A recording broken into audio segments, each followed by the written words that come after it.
आज आइए हम उपदेश शीर्षक हमारे सर्वशक्तिमान परमेश्वर के साथ परमेश्वर का वचन साझा करें। आइए हम इस बात का अध्ययन और एहसास करने का समय लें कि जब सर्वशक्तिमान परमेश्वर शरीर में होकर पृथ्वी पर आते हैं, तब वह क्यों अपनी शक्ति को क्षीण करते हैं। आइए हम होशिया अध्याय 6 आयत 3 पर एक नजर डालें। आओ हम ज्ञान ढूंढे, वरना यहोवा का ज्ञान प्राप्त करने के लिए यत्न भी करें, क्योंकि यहोवा का प्रकट होना भोर का सा निश्चित है। वह वर्षा के समान हमारे ऊपर आएगा, वरना बरसात के अंत की वर्षा के समान जिससे भूमि सींचती है। आइए हम आयत 6 पर जाए। यह लिखा है, क्योंकि मैं बलिदान से नहीं स्थिर प्रेम ही से प्रसन्न होता हूँ, और होम बलियों से अधिक यह चाहता हूं कि लोग परमेश्वर का ज्ञान रखें। परमेश्वर की इच्छा यही है।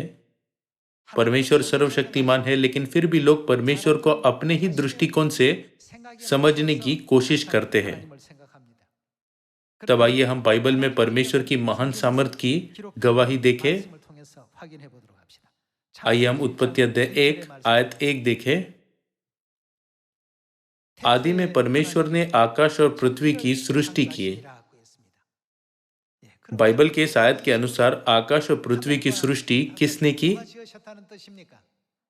परमेश्वर ने। सभी लोगों, क्या आप सच में इस पर विश्वास करते हैं? जब पृथ्वी बेडौल और सुनसान पड़ी थी, तब परमेश्वर ने आकाश और पृथ्वी की सृष्टि की। आयत 4 में हम परमेश्वर के उजियाले और अंधियारे की सृष्टि का कार्य देख सकते हैं।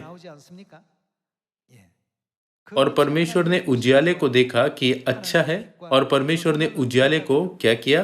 अंधियारे से अलग किया। और परमेश्वर ने उजियाले को दिन और अंधियारे को रात कहा।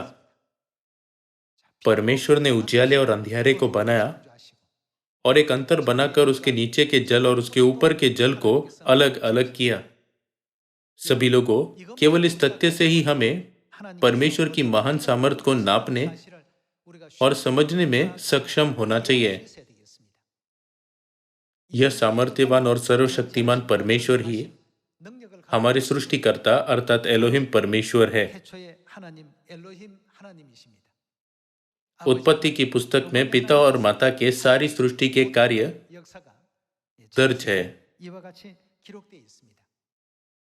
परमेश्वर ने उजियाले और अंधियारे, हर प्रकार के वृक्षों, मैदान के पशुओं, समुद्र के मछलियों, आकाश के पक्षियों और फल देने वाले हर प्रकार के वृक्षों की सृष्टि की। परमेश्वर ने एक एक करके सारी वस्तुओं की सृष्टि की। तब आपको क्या लगता है कि परमेश्वर ने पृथ्वी पर कितने प्रकार के जीवों की सृष्टि की? वैज्ञानिकों का कहना है कि पृथ्वी पर जीवों की लगभग 1 करोड़ प्रजातियों का अस्तित्व है। और 1 करोड़ प्रजातियों में से मैं आज आपको एक छोटे से परजीवी के बारे में बताना चाहता हूं। शब्द परजीवी नकारात्मक लगता है, लेकिन फिल्म परजीवी ने अमेरिकी अकेडमी पुरस्कार जीता था। आज मैं आपसे एक परजीवी की कहानी साझा करना चाहूंगा। सभी लोगों, क्या आपने कभी चींटी परजीवी के बारे में सुना है? चींटियां बहुत छोटी होती है, लेकिन ऐसे परजीवियां होते हैं जो चींटियों के शरीर के अंदर बहुत सी अजीब चीजें करते हैं। चींटियां मनुष्य के समान सुबह काम पर जाती है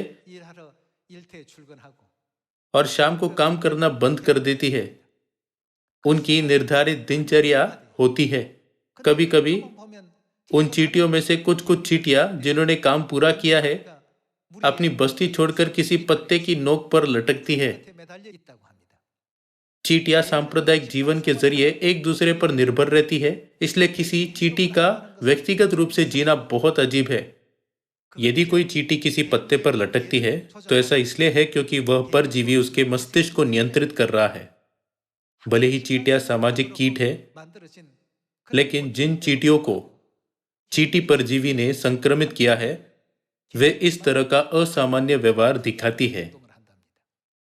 ये परजीवी चींटियों को इस तरह से बर्ताव कराने के लिए उत्तेजित कर देते हैं ताकि वे गाय या भेड़ के शरीर में प्रवेश कर सके।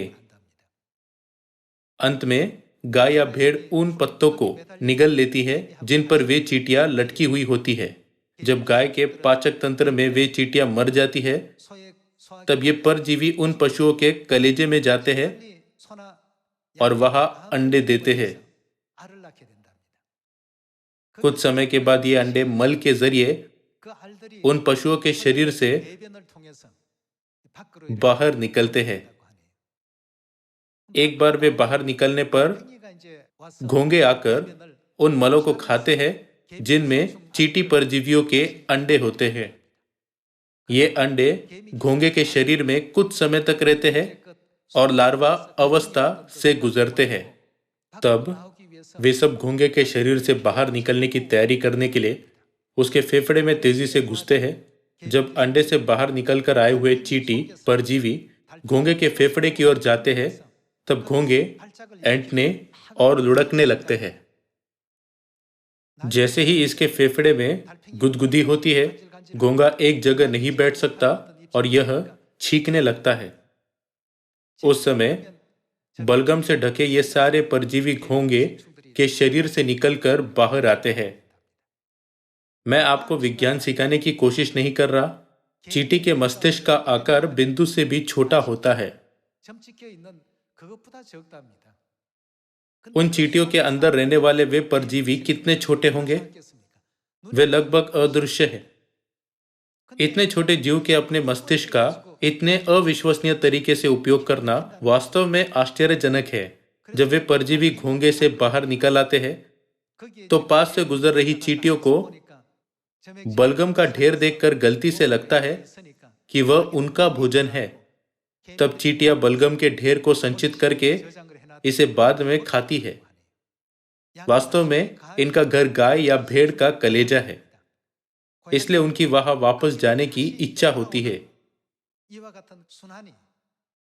जब कभी आपको किसी पत्ते की नोक पर लटक रही चींटियां दिखाई दे, तब आप समझ सकते हैं कि वे चींटी परजीवियों से संक्रमित है। मैं आपको यह कहानी इसलिए सुना रहा हूं कि परमेश्वर की सृजी हुई 1 करोड़ प्रजातियों में से क्या यह चींटी परजीवियों का जीवन चक्र विस्मयकारी नहीं, भले ही वे इतने क्षुद्र होते हैं? क्या परमेश्वर सच में अद्भुत नहीं? परमेश्वर ने अपनी विस्मयकारी सामर्थ्य से क्षुद्र जीवों से लेकर समस्त ब्रह्मांड की सृष्टि की। क्या सृष्टि के उनके विस्मयकारी कार्य से हम आश्चर्यचकित नहीं हो सकते? परमेश्वर की सृजी और संचालित की हुई दुनिया सच में विस्मयकारी है। चाहे वह सूक्ष्म जीव, मनुष्य या पशु ही क्यों न हो, सारे जीवित प्राणी आश्चर्य से परिपूर्ण हैं। हम ऐसा सोचते हुए यह कैसे हो सकता है, इस तथ्य पर आश्चर्य करते हैं। यह छोटा प्राणी चींटी के मस्तिष्क को इस तरह से बर्ताव कराने के लिए कैसे नियंत्रित कर सकता है? किसकी बुद्धि और सामर्थ्य ने इसे होने दिया? यह सब परमेश्वर की अद्भुत और पराक्रम सामर्थ्य से है। हमारे परमेश्वर जीवों के 1 करोड़ से भी ज्यादा प्रजातियों को चलाते हैं। उन्होंने एक एक करके उन सब की सृष्टि की। परमेश्वर ने चींटी परजीवी को जहां से वह आया था वहां जाने का सहज ज्ञान भी दिया। चाहे मनुष्य परमेश्वर पर विश्वास करते हो या नहीं, लेकिन उनमें भी जहां से वे आए थे वहां लौटने की सहज अभिलाषा है। क्या यही कारण नहीं कि क्यों बाइबल में यह लिखा है कि परमेश्वर ने मनुष्य के मन में अनादि अनंत काल का ज्ञान उत्पन्न किया है? इस मामले पर विचार करने पर हम समझ सकते हैं कि परमेश्वर नहीं है कहने वाले लोग वास्तव में मूर्ख हैं। सारी वस्तुओं की जैसे वे है किसने सृष्टि की? जब परजीवी अस्तित्व में आए थे, तब उन्होंने अपने आप अपना जीवन चक्र नहीं बनाया था। कीट विज्ञानियों ने आश्चर्य किया था। चींटियां सामुदायिक कीड़े हैं, लेकिन कुछ चींटियां अपनी बस्ती छोड़कर पत्ते की नोक पर लटकते हुए क्यों इतने असामान्य रूप से बर्ताव करती है? बाद में उन्होंने खोज निकाला कि केवल चींटी परजीवियों से संक्रमित चींटियां ही इतने असामान्य रूप से बर्ताव करती है। गाय या भेड़ के घास खाते समय उन चींटियों को निगल लिया जाता है और अंत में वे पशुओं के पेट में पहुंचती है। वहां परजीवी अंडे देते हैं और वे अंडे मल के जरिए उन पशुओं के शरीर से बाहर निकल आते हैं।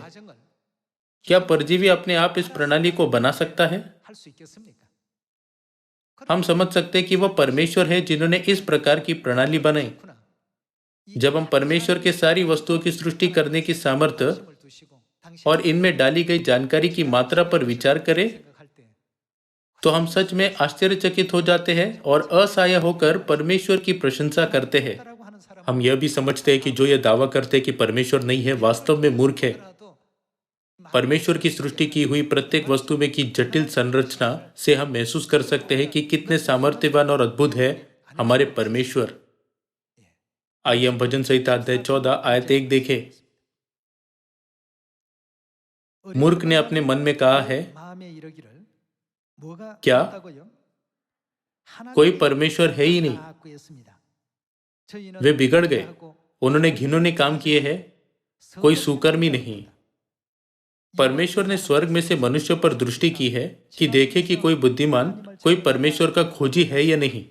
वे सब के सब भटक गए, वे सब भ्रष्ट हो गए, कोई सुकर्मी नहीं, एक भी नहीं। क्या किसी अनर्थकारी को कुछ भी ज्ञान नहीं रहता? जो मेरे लोगों को ऐसे खा जाते हैं जैसे रोटी और परमेश्वर का नाम नहीं लेते। वह उन पर भय छा गया क्योंकि परमेश्वर धर्मी लोगों के बीच में निरंतर रहता है।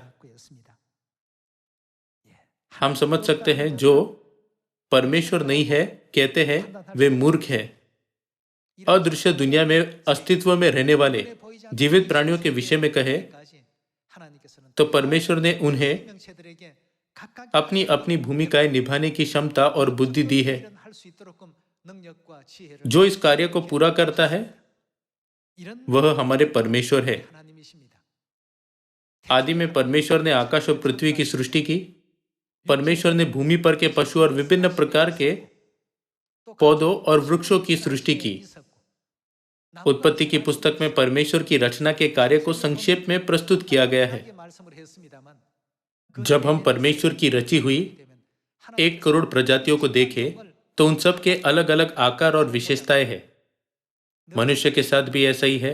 जैसे मैं हमेशा कहता हूं, सियोन में ऐसे 2 सदस्य भी नहीं जिनका चेहरा एक समान हो।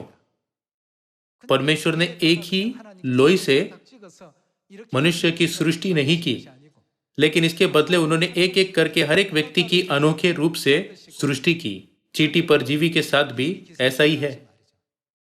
इस परजीवी का वैज्ञानिक नाम डिक्रोकेलियम डेड्रिटिकम है। परमेश्वर ने प्रत्येक क्षुद्र जीवित प्राणी को उसके आकार, रूप और विशेषताओं के साथ बड़े ध्यान से बनाया। इसे देखकर मैं एहसास करता हूं कि परमेश्वर ने इस पृथ्वी पर जहां हम रहते हैं कितना ज्यादा प्रेम उंडेला है। इसलिए सबसे बड़ा मूर्ख वह है जो कहता है कि परमेश्वर नहीं है। द्वितीय विश्व युद्ध के बाद अनेक लोगों ने जिन्होंने युद्ध की दयनीयता देखी थी सोचा, यदि परमेश्वर वास्तव में अस्तित्व में है तो ऐसा युद्ध कैसे हो सकता है।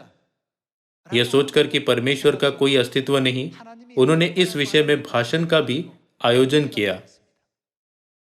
बहुत से प्रवक्ताओं में से एक खगोलज्ञ ने कहा, कुछ समय से मैं दूरबीन से दूरस्थ ब्रह्मांड का पर्यवेक्षण कर रहा हूं, लेकिन मैं किसी भी तारों में परमेश्वर को देख नहीं सका।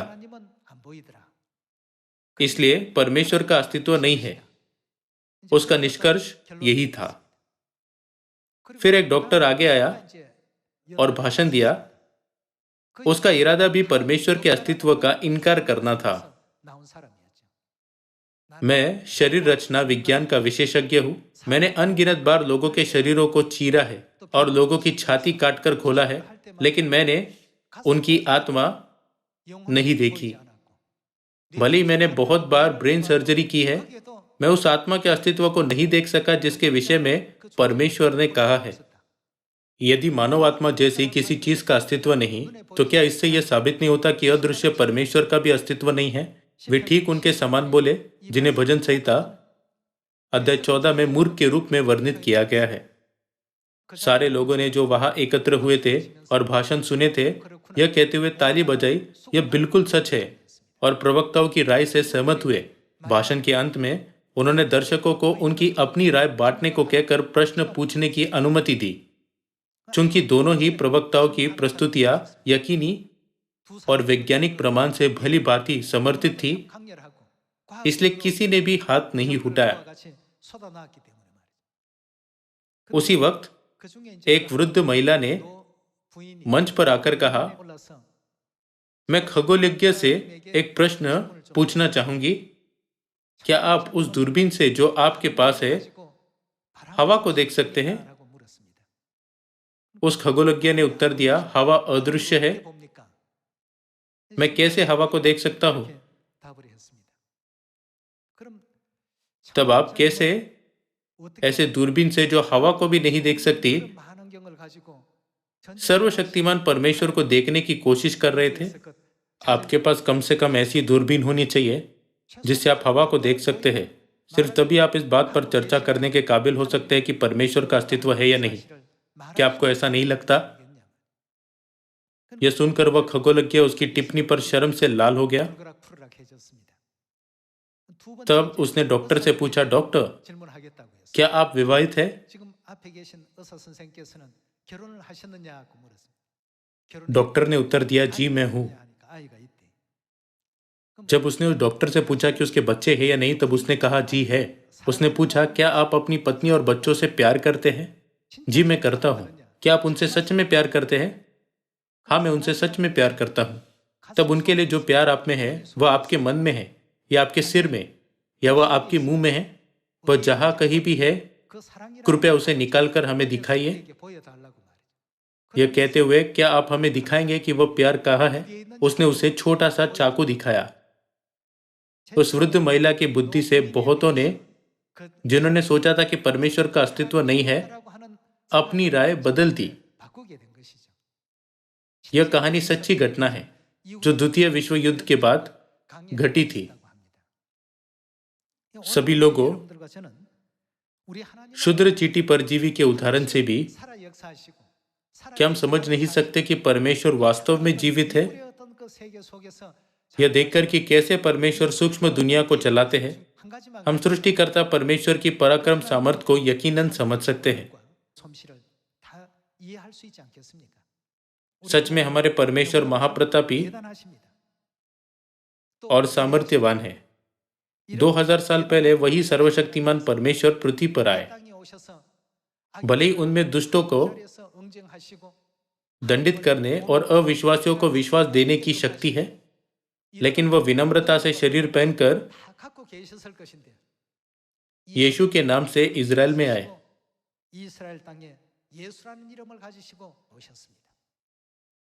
आइए हम इब्रानियों अध्याय 2 आयत 6 पर जाए। वरना किसी ने कही, यह गवाही दी है, मनुष्य क्या है कि तू उसकी सुधि लेता है, या मनुष्य का पुत्र क्या है कि तू उसकी चिंता करता है? तूने उसे क्या किया? तूने उसे स्वर्गदूतों से कुछ ही कम किया। तूने उस पर महिमा और आदर का मुकुट रखा और उसे अपने हाथों के कामों पर अधिकार दिया। तूने सब कुछ उसके पांवों के नीचे कर दिया। इसलिए जबकि उसने सब कुछ उसके अधीन कर दिया, तो उसने कुछ भी रख न छोड़ा जो उसके अधीन न हो। पर हम अब तक सब कुछ उसके अधीन नहीं देखते। पर हम यीशु को, जो स्वर्गदूतों से कुछ ही कम किया गया था, मृत्यु का दुख उठाने के कारण महिमा और आदर का मुकुट पहने हुए देखते हैं, ताकि परमेश्वर के अनुग्रह से वह हर एक मनुष्य के लिए मृत्यु का स्वाद चखे। हम अपने पापों के कारण शरीर पहनकर इस पृथ्वी पर आए, लेकिन निष्पाप परमेश्वर को स्वर्गदूतों से भी शक्तिहीन होकर शरीर में होकर आना पड़ा। बहुतों ने कहा, परमेश्वर को कुछ भी करने में सक्षम होना चाहिए, जैसे आकाश में उड़ना और दूसरी बहुत सी चीजें करना जो मनुष्य नहीं कर सकता। केवल तभी हम विश्वास कर सकते हैं कि वह परमेश्वर है। सभी लोगों यीशु की पृथ्वी पर आने का कारण क्या था? क्या वो पापों की क्षमा देकर हमारा उद्धार करने के लिए नहीं था? हम स्वर्ग से आए हुए पापी हैं जो नरक में अनंत मृत्यु दंड पाने के अलावा और कुछ नहीं कर सकते थे। ऐसे अभागे पापियों पर दया करते हुए परमेश्वर ने हमारा उद्धार करने के लिए शरीर पहना। इस पृथ्वी पर आने के लिए परमेश्वर ने स्वर्गदूतों से भी छोटा होकर स्वेच्छा से अपनी सारी शक्ति और महिमा को पीछे छोड़ दिया। आइए हम इब्रानियों अध्याय 2 आयत 14 के साथ जारी रखें। इसलिए जबकि लड़के मांस और लहू के भागी है, तो वह आप भी उनके समान किसका सहभागी हो गया? उनका सहभागी हो गया। दूसरे शब्दों में उन्होंने शरीर पहना, ताकि मृत्यु के द्वारा उसे जिसे मृत्यु पर शक्ति मिली थी, अर्थात शैतान को निकम्मा कर दे, और जितने मृत्यु के भय के मारे जीवन भर दासत्व में फंसे थे, उन्हें छुड़ा ले। क्योंकि वह तो स्वर्गदूतों को नहीं, वरना अब्राहम के वंश को संभालता है। इस कारण उसको चाहिए था कि सब बातों में अपने भाइयों के समान बने, जिससे वह उन बातों में जो परमेश्वर से संबंध रखती है एक दयालु और विश्वास योग्य महायाजक बने, ताकि लोगों के पापों के लिए प्रायश्चित करे। क्योंकि जब उसने परीक्षा की दशा में दुख उठाया, तो वह उनकी भी सहायता कर सकता है जिनकी परीक्षा होती है। इसलिए जबकि लड़के मांस और लहू के भागी है, तो वह भी शैतान के कार्य को नष्ट करने के लिए उनका सहभागी होकर पृथ्वी पर आए। भले ही वह परमेश्वर है, जिनकी स्वर्ग में शानदार सामर्थ है, लेकिन उन्हें हमारा उद्धार करने के लिए अस्थायी रूप से अपनी सामर्थ को क्षीण करना और पद को घटाना पड़ा। इसी कारण से शरीर के दर्द को सहते हुए मसीह का उपवास हुआ और वह क्रूस पर चढ़ाए गए।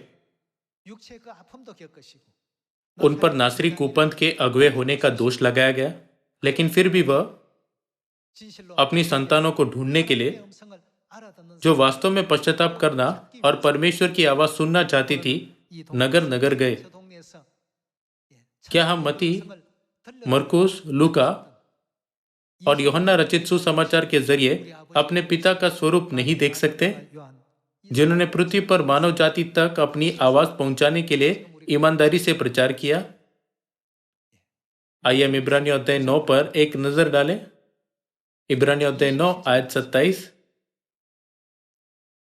और जैसे मनुष्य के लिए एक बार मरना और उसके बाद न्याय का होना नियुक्त है, वैसे ही मसीह भी बहुतों के पापों को उठा लेने के लिए एक बार बलिदान हुआ, और जो लोग उसकी बाट जोते हैं उनके उद्धार के लिए कितनी बार, दूसरी बार बिना पाप उठाए हुए दिखाई देगा। वह सियोन में अपने प्रिय संतानों को बचाने के लिए दूसरी बार आए। यह ऐसा निर्णय नहीं था जिसे आसानी से लिया जा सकता है। हर किसी ने उन्हें ठट्टों में उड़ाया, उनका इनकार, उपवास और अत्याचार किया, और अंत में उन्हें क्रूस पर चढ़ाया। उसी जगह पर फिर से आना आसान नहीं था जहां उनके साथ कठोरता से बर्ताव किया गया था। भले ही दुष्टों ने पिता और माता का उपवास और अत्याचार किया, लेकिन यह इसलिए नहीं था क्योंकि वे शक्तिहीन थे। हमें अपने परमेश्वर को सही तरह से समझना चाहिए। हमारे पिता और माता एलोहिम परमेश्वर है, जिनमें शानदार और अद्भुत शक्ति है। फिर भी उन्होंने इस पृथ्वी पर आकर इसे छिपाया। हमें इस तथ्य को नहीं भूलना चाहिए कि हमारे गंभीर पापों के कारण ही जो हमने स्वर्ग में किए थे, उन्हें इस मार्ग पर चलना पड़ा। इसलिए परमेश्वर ने हमें यह ज्ञात कराते हुए कि केवल वे जो आत्मा और दुल्हन की अगुवाई में चलते हैं स्वर्ग वापस जा सकते हैं, प्रेरित यूहन्ना को अपना प्रकाशन दिखाया। आइए हम प्रकाशित वाक्य अध्याय 22 पर जाए। प्रकाशित वाक्य अध्याय 22 आयत 17। आत्मा और दुल्हन दोनों कहती है आ, और सुनने वाला भी कहे आ। जो प्यासा हो वह आए, और जो कोई चाहे वह जीवन का जल सेंत में ले। क्योंकि आत्मा और दुल्हन ने कहा मेरे पास आओ। हमें पिता और माता को ढूंढकर उनके पास आना चाहिए। मैं और आप उनके पास आए और अब हम नई वाचा के सत्य के जरिए बिना किसी मूल्य के जीवन का जल ले रहे हैं। लेकिन यदि हम सोचे, लेकिन मेरी राय अलग है, तो हम परमेश्वर के उद्धार की योजना से दूर हो सकते हैं।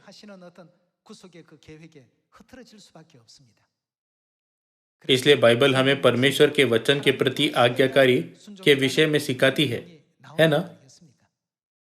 हमारा उद्धार करने के लिए आत्मा और दुल्हन स्वर्गदूतों से भी कम हुए और नीचे पृथ्वी पर आए। हमें उद्धार का मार्ग सिखाने के लिए उन्होंने स्वेच्छा से शरीर पहना। कितना अद्भुत है उनका अनुग्रह और कितना सुंदर है हमारे लिए उनका प्रेम। हमें यह सोचकर उनके बलिदान को यूं ही लेना नहीं चाहिए। ऐसा उन्होंने इसलिए किया क्योंकि वे परमेश्वर है। इसके बदले आइए हम खुद को स्मरण कराएं कि पिता और माता केवल हमारा ही उद्धार करने के लिए बड़े संकल्पी थे। मैं आप सभी से परमेश्वर के दिखाए हुए मार्ग पर चलने के लिए ईमानदारी से कहता हूँ, ताकि हम अनंत स्वर्ग के राज्य में बड़े आदर के साथ प्रवेश कर सके। इसी के साथ मैं आज का उपदेश समाप्त करना चाहूंगा। आपका बहुत बहुत धन्यवाद।